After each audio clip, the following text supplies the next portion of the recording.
Marcos, capítulo de número 12, versículo 41 ao 44. Diz assim o texto: E estando Jesus assentado defronte da arca do tesouro, observava a maneira como a multidão lançava o dinheiro na arca do tesouro. E muitos ricos depositavam muito. Vindo, porém, uma pobre viúva, depositou 2 pequenas moedas, que valiam 5 réis. E chamando seus discípulos, disse-lhes: Em verdade vos digo, que esta pobre viúva depositou mais do que todos os que depositaram na arca do tesouro. Porque todos ali depositaram do que lhe sobejava, mas esta, da sua pobreza, depositou tudo o que tinha, todo o seu sustento. Amém?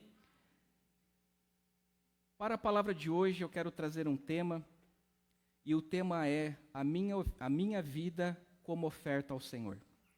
Esse é o tema da mensagem de hoje, a minha vida como oferta ao Senhor. E eu quero trazer para você algo que o Senhor tem ministrou no meu coração de forma grandiosa, que vai nos fazer refletir sobre como tem sido a minha, a sua, a nossa oferta ao Senhor. Pensando que tudo aquilo que nós entregamos a Ele precisa estar acompanhado de princípios de acordo com a palavra de Deus e que vai de fato refletir aquilo que eu e você nós estamos sendo em Cristo Jesus. E eu quero te perguntar, como tem sido a sua oferta ao Senhor com os seus recursos? Como tem sido a sua oferta ao Senhor com os seus bens? Como tem sido a sua oferta ao Senhor com a sua vida? Pensando no fato, meus irmãos, que um dia a graça maravilhosa do Senhor nos alcançou. Nós estávamos cegos, andando como ovelhas desgarradas, como a Bíblia nos ensina. Estávamos sendo levados para o matadouro, para o inferno. Mas a graça do Senhor, ela nos alcançou de tal forma que aquela escama que havia nos nossos olhos espirituais, foram arrancadas de tal forma que nós conseguimos enxergar a graça de Deus sobre as nossas vidas, o que fez com que nós reconheçamos que éramos pecadores diante de Deus, e a partir disso nós então entregamos a nossa vida a Jesus Cristo. Mas quando nós entregamos a nossa vida a Jesus, isso significa que eu e você entregamos tudo aquilo que nós somos. Isso inclui o nosso ser, o nosso corpo, a nossa alma, as nossas emoções, os nossos sentimentos, as nossas sensações foram entregues ao Senhor. Da mesma forma, tudo aquilo que eu e você temos, que outra hora estávamos usufruindo e ainda usufruímos de tudo isso, mas quando nós entregamos a nossa vida a Jesus, nós entregamos tudo o que nós somos, mas tudo o que nós temos no altar do Senhor. Logo, a nossa vida não é mais nossa. Logo, tudo aquilo que está em nossas mãos não é mais nosso, mas pertence exclusivamente a Deus. Isso significa que eu e você precisamos constantemente olharmos para dentro de nós e avaliarmos como está o nosso coração. Se o nosso coração continua sendo como era quando nós entregamos a nossa vida a Jesus, ou se o nosso coração hoje está distante ao ponto de dizer: Jesus, a minha vida não é mais sua, eu faço o que eu quero, quando eu quero, do jeito que eu quero. As coisas que estão na minha mão não é mais sua, é tudo meu. Eu faço o que eu quero, do jeito que eu quero, eu uso quando eu quiser e do meu jeito. Como está o nosso coração diante de Deus? Nós precisamos olhar para o nosso coração ao ponto de ver se em nós ainda há uma disposição de sermos aquilo a qual Deus quer que nós sejamos.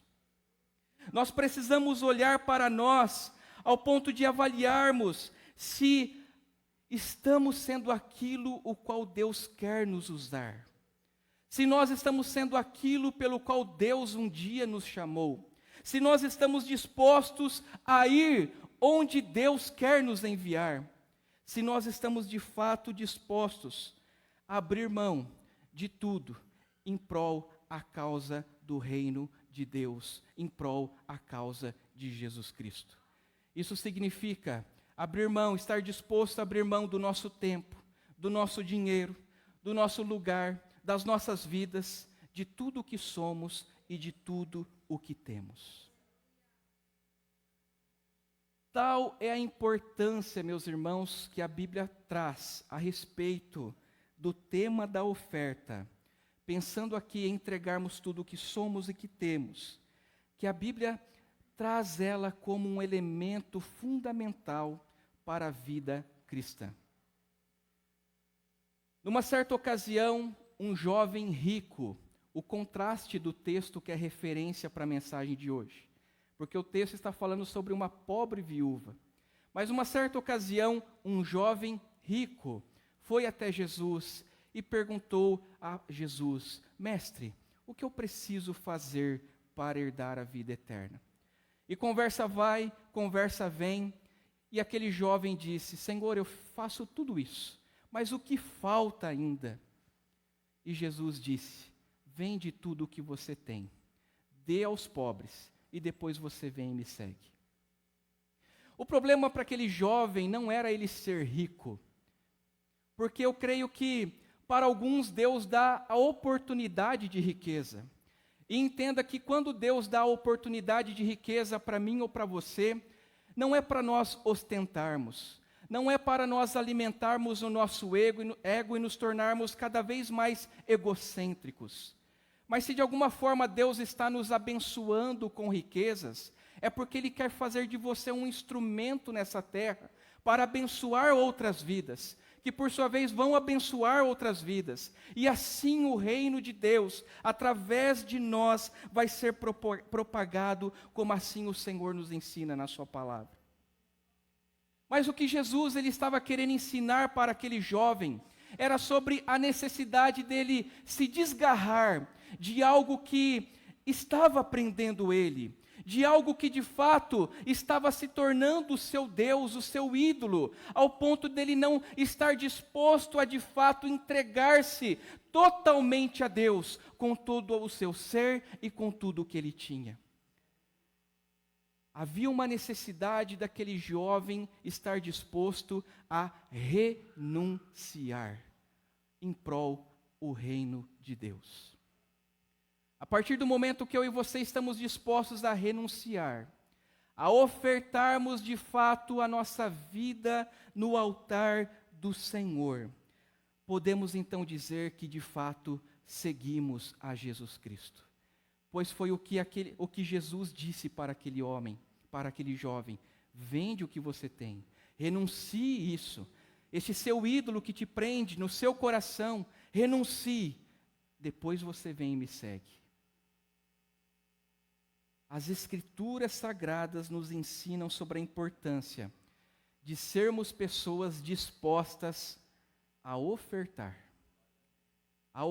com a nossa vida, a ofertar com tudo que está em nossas mãos, uma vez que um dia nós entregamos tudo a Ele, logo, nosso ser e tudo o que temos pertence a Ele. E eu quero te perguntar, como está a sua oferta ao Senhor? Qual está sendo a sua disposição para com Deus? Qual está sendo, de fato, o sentimento que está dentro de você? Qual está sendo, de fato, as intenções do seu coração?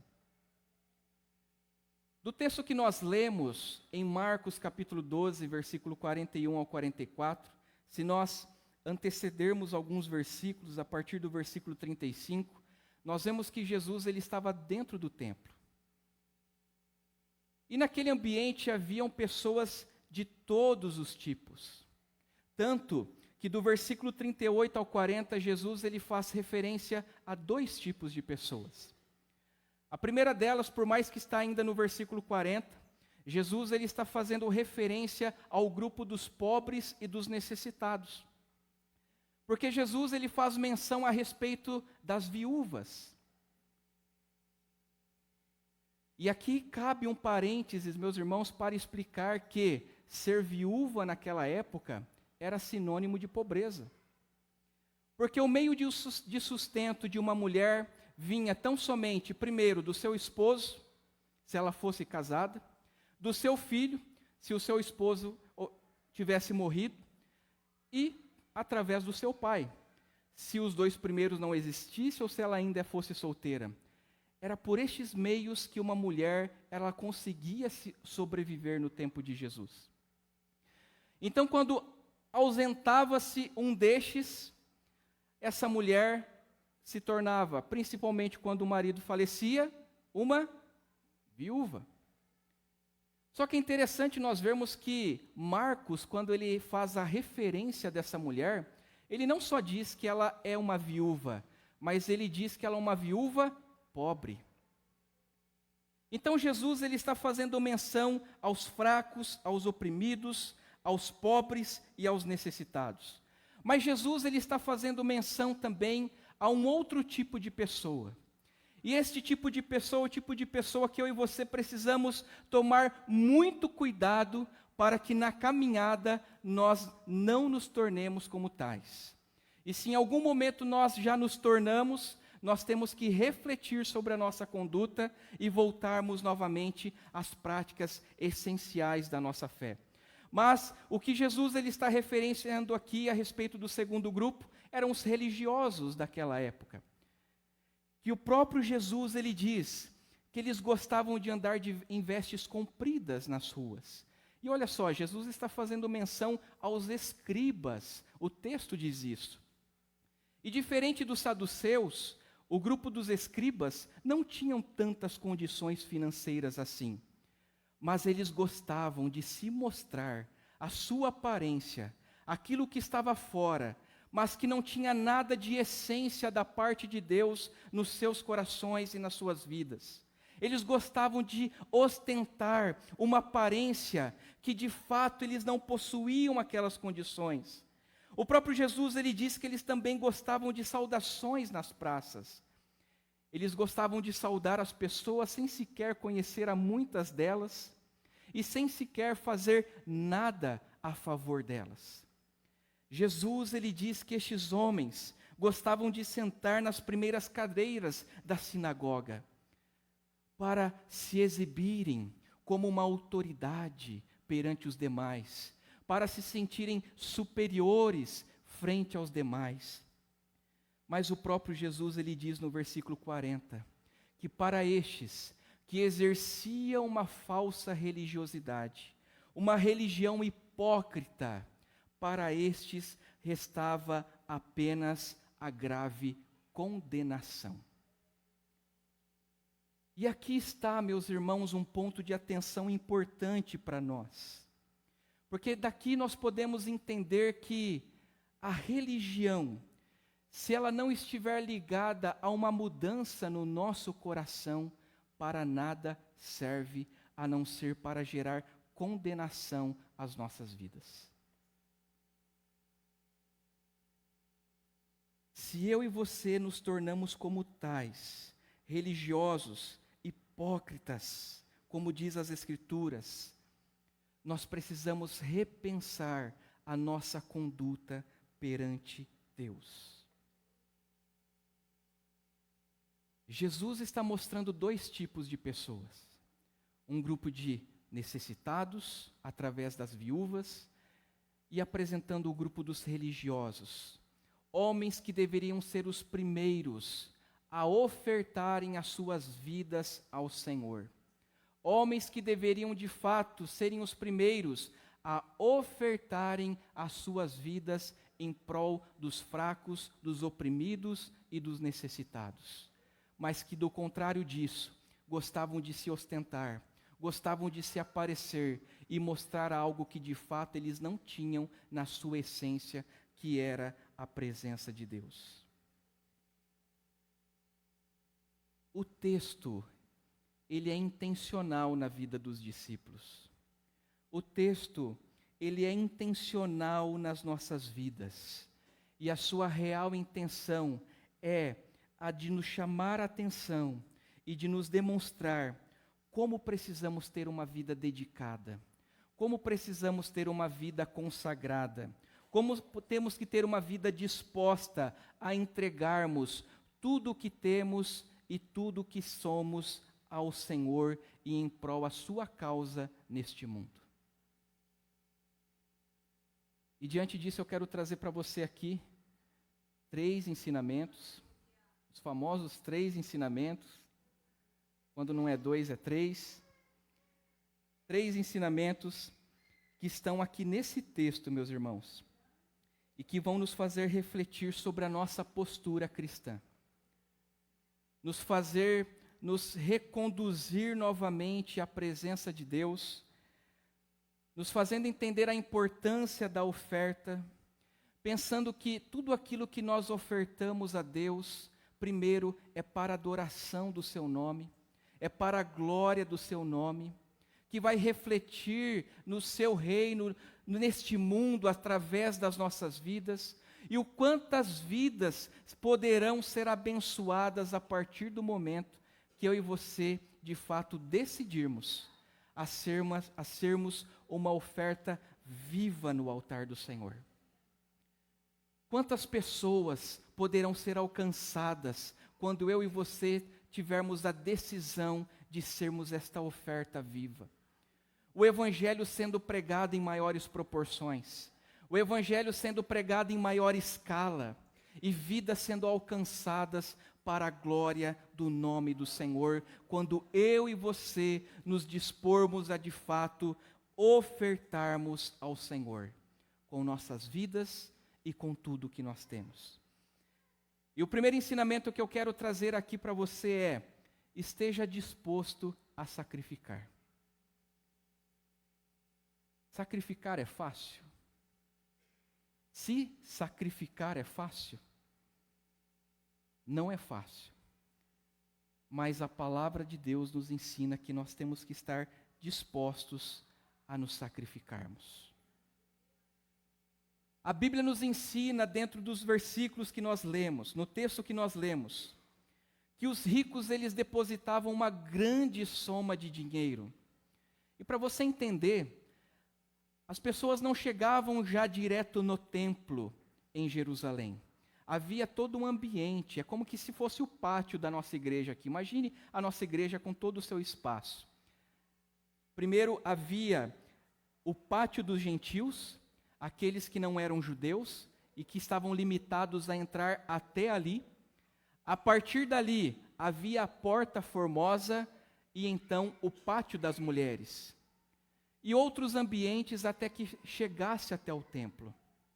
E é bem possível que Jesus estava na porta formosa, porque se aquela mulher viúva entrou no templo, obviamente ela poderia chegar até o pátio das mulheres, e não mais do que isso.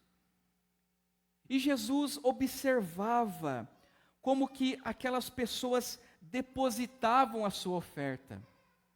E a Bíblia ensina que aquela viúva pobre, ela deposita apenas 2 moedas, que a Bíblia aqui traz um valor significando 5 réis. Isto, se nós transformarmos para os nossos dias, meus irmãos, aquelas 2 moedas não chegavam a 1 centavo da nossa moeda hoje. Mas vamos arredondar o recurso para ficar mais fácil, né? Vamos falar que aquela mulher deu 2 centavos da sua oferta. E aqui é importante nós destacarmos que Deus ele não estava olhando, que Jesus não estava olhando a grande soma dos recursos que de fato estava sendo depositado naquele gasofilaço. E aqui também vale nós entendermos que haviam ao todo 13 gasofilaços naquele ambiente. E todos os recursos que eram depositados ali eram revertidos para a compra de materiais para o sacrifício, eram revertidos em mantimentos para o templo, manutenção para o templo, para a manutenção dos sacerdotes que estavam naquele templo. E é interessante nós sabermos também que o gasofilaço ele tinha uma aparência, um formato de um funil, para evitar que houvesse roubos, inclusive, com que as pessoas não colocassem a sua mão e retirassem tudo dali. Mas aquela mulher apareceu com 2 moedas. Aquela mulher, uma mulher viúva, pobre. Isso significa que ela era uma mulher miserável. Era uma mulher indigente, que nem o nome dela é mencionado na Bíblia. Mas aquela mulher, ela se dispôs a um ato sacrificial. A questão não é a quantidade dos recursos. A questão, meus irmãos, que Deus olha para as nossas vidas, é o quanto que eu e você estamos dispostos a sacrificar por Ele. Fazermos aquilo que é alcançável, isso nós podemos fazer, mas a questão é o quanto que eu e você estamos dispostos a fazer aquele pouquinho mais, dar aquele passo a mais, aquele passo com fé a mais, aquele passo com ousadia a mais, aquele passo com destemor a mais, para nós vermos Deus sendo glorificado nessa terra. Estar disposto a sacrificar, sabe o que é? Para ser mais prático, para ser mais aplicativo. Estar disposto a sacrificar é quando pelas manhãs nós deixamos de estender um pouco mais o sono, para nós termos um tempo a mais com Deus em oração e leitura da palavra. É difícil acordar, né? Para alguns é difícil você abrir os olhos. Mas eu dar aquele passo a mais perante Deus, porque eu quero me alimentar dEle, eu quero me revestir dEle, eu quero ter mais intimidade com Ele, eu quero estar mais próximo dEle, eu quero ter um relacionamento mais profundo com Ele. Estar disposto a sacrificar é quando nós estamos extremamente cansados, chegamos do trabalho, mas mesmo assim nós vamos a um culto, vamos em uma reunião de oração, participamos de uma célula, mesmo que os olhos lacrimejando, vermelho de sono, mas nós estamos lá para nos alimentar de Deus, alimentar a nossa comunhão com os irmãos, fortalecer os nossos laços, os nossos vínculos, os nossos relacionamentos na fé. Estar disposto a sacrificar é nós termos mais tempo de qualidade com a nossa família, conduzindo a nossa família para mais perto de Deus. É fácil? Não é fácil. Estar disposto a sacrificar é você e eu abrirmos mão, muitas das vezes, vou falar para os homens aqui agora, aquela partidinha de futebol, né, meus irmãos? Do seu time do coração, que você quer ver eles ganhar o campeonato, ganhar aquele jogo, ganhar aquela partida do maior rival. É você que gosta de um entretenimento, você abrir mão daquele filme que foi recém-lançado, daquela série que acabou de chegar, para nós termos mais tempo para investirmos no nosso crescimento com Deus. Estar disposto a sacrificar é dar um passo além do que é alcançável, além do que é habitual, além do que é comum em nossas vidas. Eu não quero dizer que nenhuma dessas coisas eu e você não podemos fazer.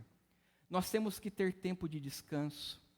Nós temos que sim, haverá dias que nós chegaremos em casa extremamente cansado e nós vamos querer ficar lá quietinho. E está tudo bem. Vai ter dias que nós queremos ter um bom entretenimento, sozinho, com a esposa, com os filhos, e está tudo bem.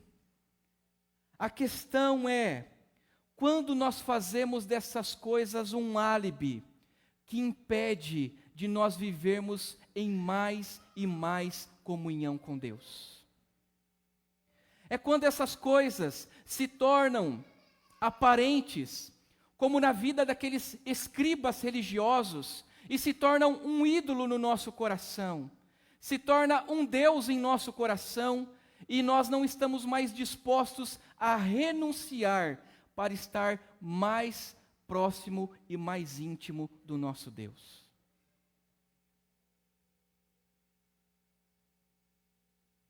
Como está sendo a sua oferta diante do Senhor? Pode ser que Deus tenha te chamado um dia, e você sabe disso, para ser um evangelista. Pode ser que Deus tenha te chamado para cuidar de crianças. Pode ser que Deus tenha te chamado um dia para cuidar de jovens.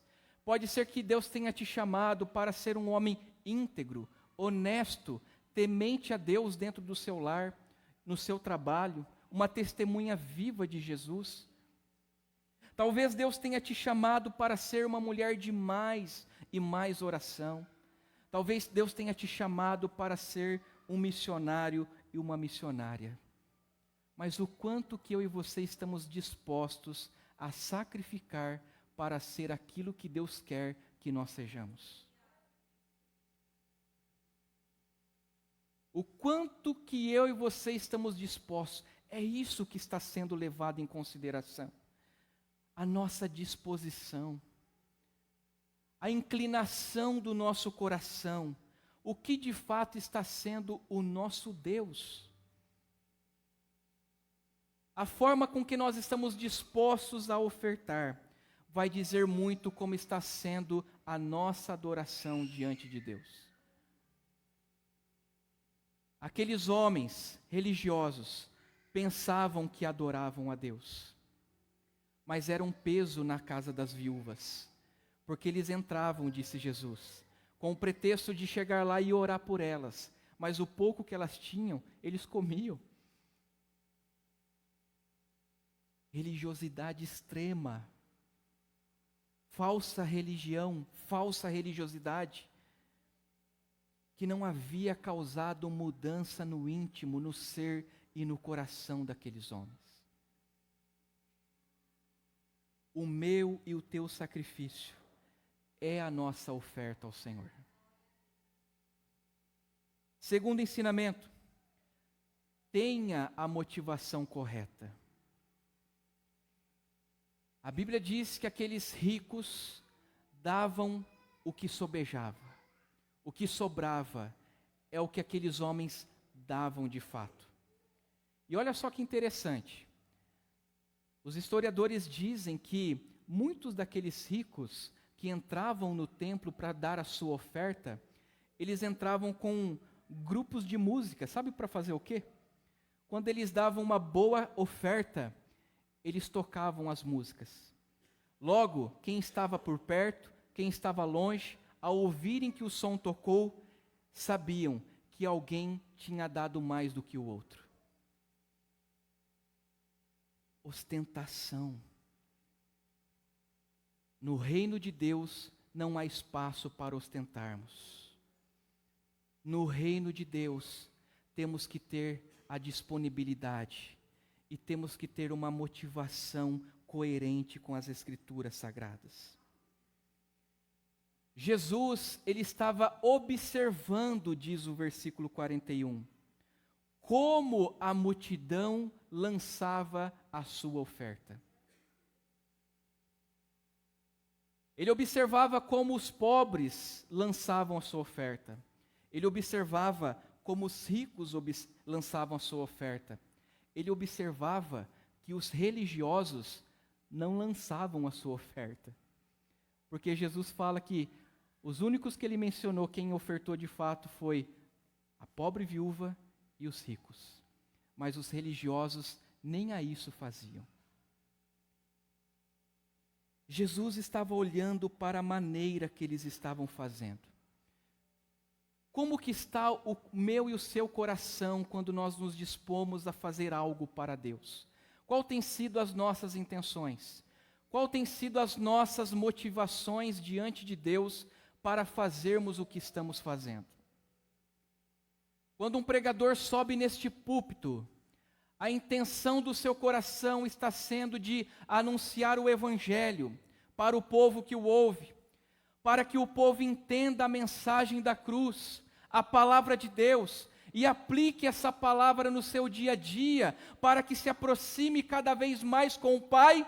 Ou a intenção do seu coração está sendo a de ser um palestrante e de demonstrar um certo conhecimento para quem está ouvindo? Se for a segunda intenção, a motivação está errada.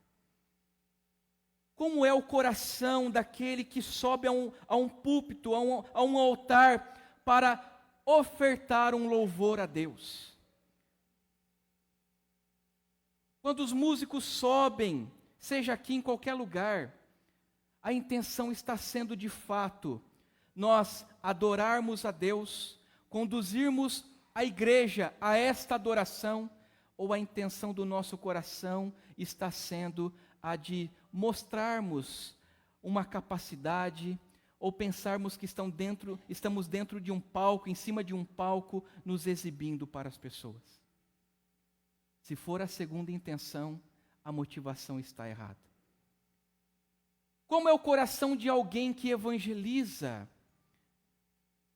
Este coração, ele está inclinado a falar do amor de Deus aos perdidos, a de fato fazer com que essa pessoa reconheça a mensagem da cruz, e que a salvação é mediante a graça, é pela graça que foi derramada, e mediante a fé em Cristo Jesus, porque de fato ela está preocupada com as almas que estão perdidas, estão caminhando a uma eternidade sem Deus, ou ela está sendo como aqueles religiosos e dizendo: ei, olhem para mim, olhem o que eu estou fazendo, puxando para si uma glória que não lhe é devida, uma glória que pertence somente a Deus.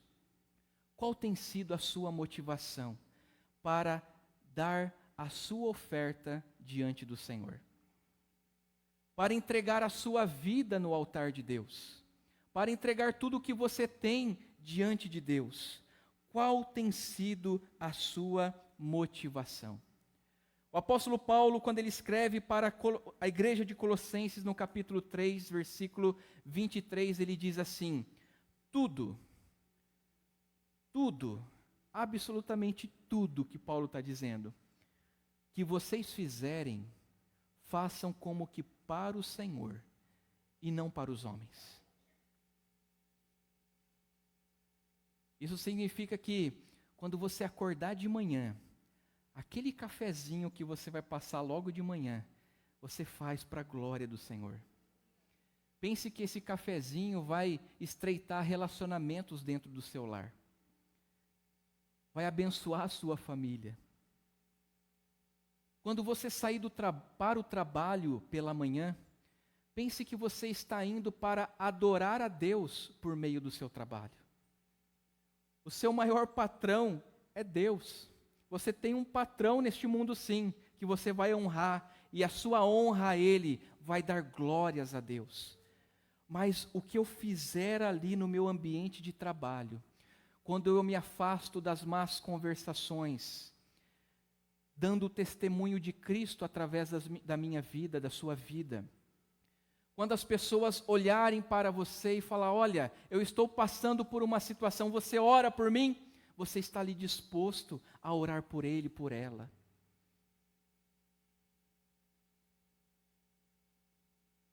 Tudo o que você fizer para o Senhor, tudo o que você fizer, faça como que para o Senhor. É uma motivação alinhada à palavra de Deus. Não é buscando glória para si, mas uma glória que pertence somente a Ele, através da minha vida e da sua vida. E talvez alguém possa perguntar: o que eu ganho fazendo isso?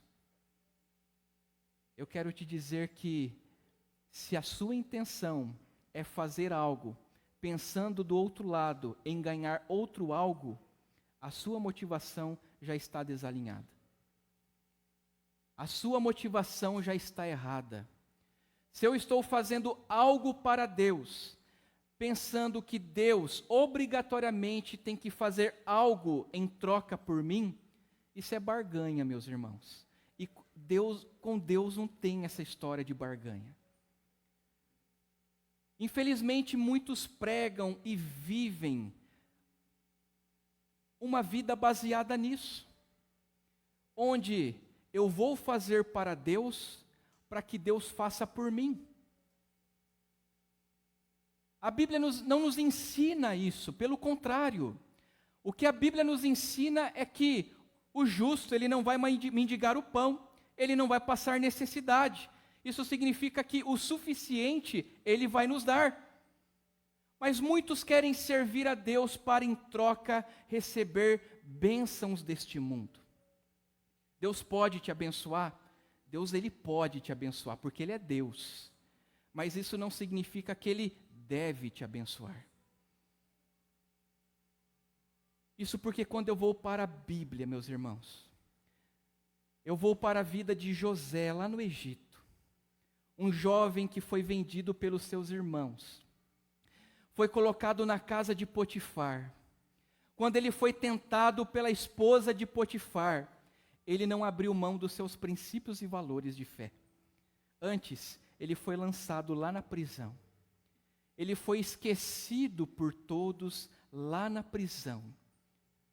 E mesmo lá na prisão, ele permaneceu fiel ao Senhor, anunciando a palavra de Deus, interpretando sonhos e pregando para aqueles que o buscavam. Mas em momento algum, o desejo do seu coração foi receber algo em troca. Mas talvez você diz assim, mas ele se tornou governador no Egito. Mas porque Deus tinha um propósito, não para que ele ostentasse, não para que ele acumulasse para si tudo aquilo, mas para que através da vida dele, a nação do Egito e os povos vizinhos, incluindo da sua família, fossem abençoados através do seu trabalho. Perceba que a motivação jamais deve ser para acumularmos para nós. Mas à medida que Deus nos abençoa, nós também iremos abençoar. É isso que a Bíblia nos ensina. Quando nós vamos para as Escrituras Sagradas, a vida de Moisés, ele estava lá no palácio de Faraó, sendo cuidado, sendo doutrinado, sendo ali escolarizado. Ele tinha tudo em suas mãos. Mas um dia ele teve um encontro com Deus naquela sarça que ardia, que queimava. E ele disse sim para o Senhor. Ele abandona toda aquela vida e vai viver quase que 40 anos no deserto, pregando para um povo chato, um povo murmurador, um povo que dava mais dor de cabeça para ele, que queria voltar para trás, voltar para a vida antiga. Mas Moisés estava lá, se sacrificando, e também com a motivação alinhada ao propósito de Deus. Porque ele estava atento ao que Deus um dia havia o chamado para fazer.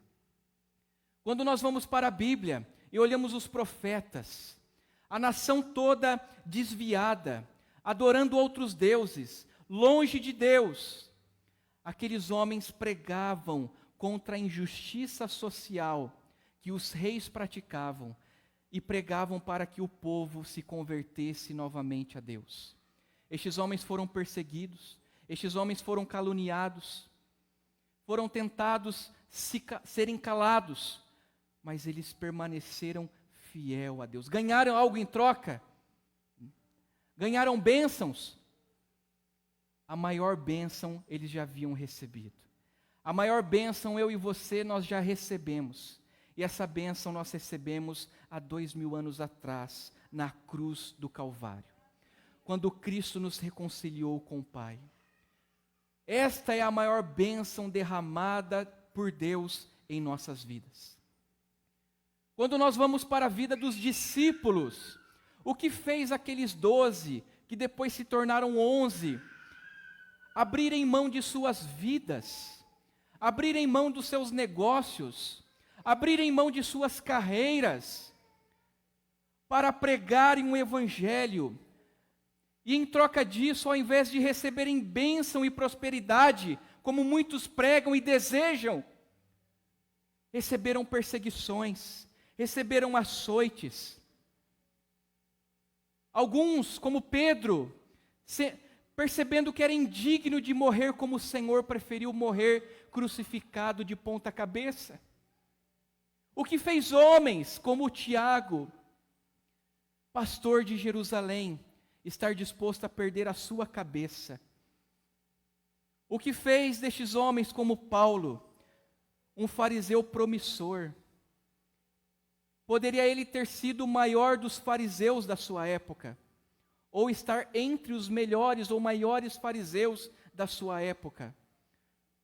O que fez este homem abrir mão de um cargo que, por mais que era religioso, ao mesmo tempo era político, e poderia usufruir de tantas coisas para pregar o Evangelho e chegar ao final da sua vida a dizer: eu combati o bom combate, eu acabei a carreira e eu guardo agora a minha fé. E seguido disso, a mando do imperador Nero, ele é decapitado. Homens que não buscaram bens materiais, antes entenderam a mensagem da cruz. E a mensagem da cruz tem muito a ver com renúncia. A mensagem da cruz tem muito a ver a disponibilidade de nos sacrificarmos em prol a Deus. A mensagem da cruz tem muito a ver com a motivação que está em nosso coração, que deve estar alinhada à palavra de Deus. Como tem sido e qual tem sido a sua motivação? Se a sua motivação está desalinhada, realinhe a sua motivação. Pois o texto que nós lemos aqui, esta passagem, meus irmãos, está dizendo muito sobre as motivações que estão por trás das nossas ações. Enquanto uns ostentavam, uma pobre viúva deu apenas 2 moedas. Apenas 2 moedas.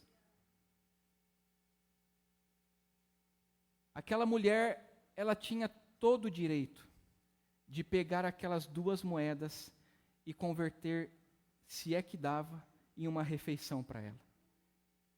Talvez algumas migalhas de pão. Ela tinha todo o direito de fazer isso. Mas antes ela entendeu a causa. E o seu coração estava inclinado a Deus de tal forma que ela se dispôs a se sacrificar.